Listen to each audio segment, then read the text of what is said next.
Sebentar tadi diberitahu kepada aku bahwasanya nanti di hari kiamat akan dibentangkan sirat, jembatan yang ianya lebih kecil daripada rambut dan lebih tajam daripada pedang.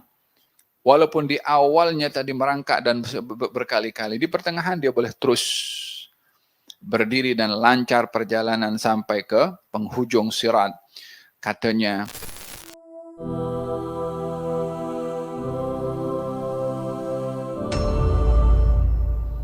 satu hari baginda Rasulullah keluar daripada rumahnya dalam keadaan tersenyum. Lalu kemudian kata sahabat, ya Rasulullah, adhakallahu sinnak. Ya Rasulullah, aku nampak engkau ini tersenyum. Apa gerangan, berita gembira apa yang kamu dapat?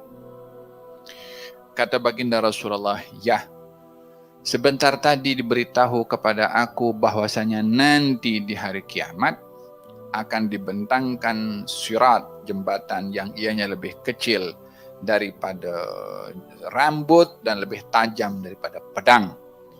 Dan boleh bayangkan bagaimana nak berjalan di atas jembatan yang seperti itu. Katanya didapati seorang lalu di sirat itu kadang-kadang duduk, kadang-kadang merangkak, kadang-kadang berdiri, takut jatuh duduk balik, kemudian bergerak, berdiri, takut jatuh duduk balik, macam tu. Tetapi di pertengahan dia terus bangkit dan dia berdiri dengan tegaknya, dia boleh terus jalan tanpa duduk dan tanpa merangkak lagi. Dan diberitahu apakah yang menyebabkan dia boleh berdiri tegak di pertengahan. Walaupun di awalnya tadi merangkak dan berkali-kali, di pertengahan dia boleh terus berdiri dan lancar perjalanan sampai ke penghujung sirat. Katanya, karena saat berada di pertengahan, ditunjukkan kepadanya amalan salawatnya kepada Nabi, sehingga bantuan dari Allah melalui salawat orang itu kepada Nabi menyebabkan dia berdiri tegak dan berjalan tanpa menunduk kembali. Semakin orang banyak bersalawat kepada Nabi, semakin dia mendapat kejayaan di akhirat nanti.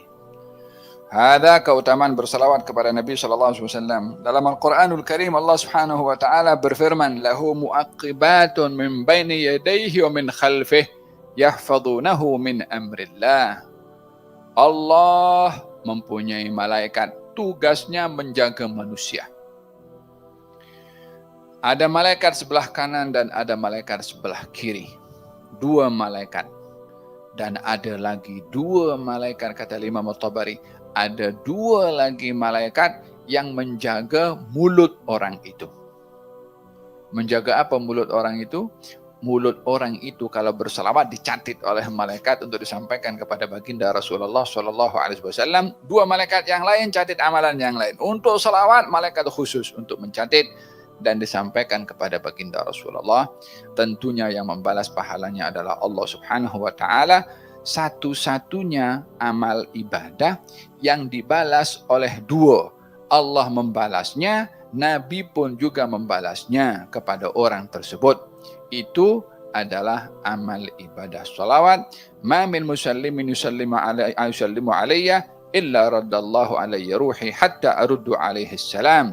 Tak ada orang ucap salam kepada aku, melainkan Allah mengembalikan ruh aku untuk aku jawab salam orang itu. Nabi jawab. Dalam hadis yang lain, man shalla alayya marratan sallallahu alaihi biha asyra. Siapa orang bersalawat kepada aku sekali, Allah akan bersalawat kepadanya 10 kali. 1 salawat dibalas 10, 1 salawat dibalas juga salam dan oleh Nabi SAW. Jadi 1 salawat ini dapat balasan daripada Allah, dapat balasan daripada Rasulullah.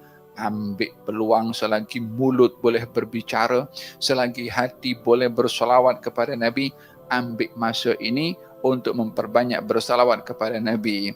Akan dapat kita lihat kesan salawatnya itu di masa hidup, di saat nazak, saat di barzakh, saat dibangkitkan, saat di padang mahsyar, saat di sirat, saat di timbangan, saat di telaga, dan di saat masuk syurga.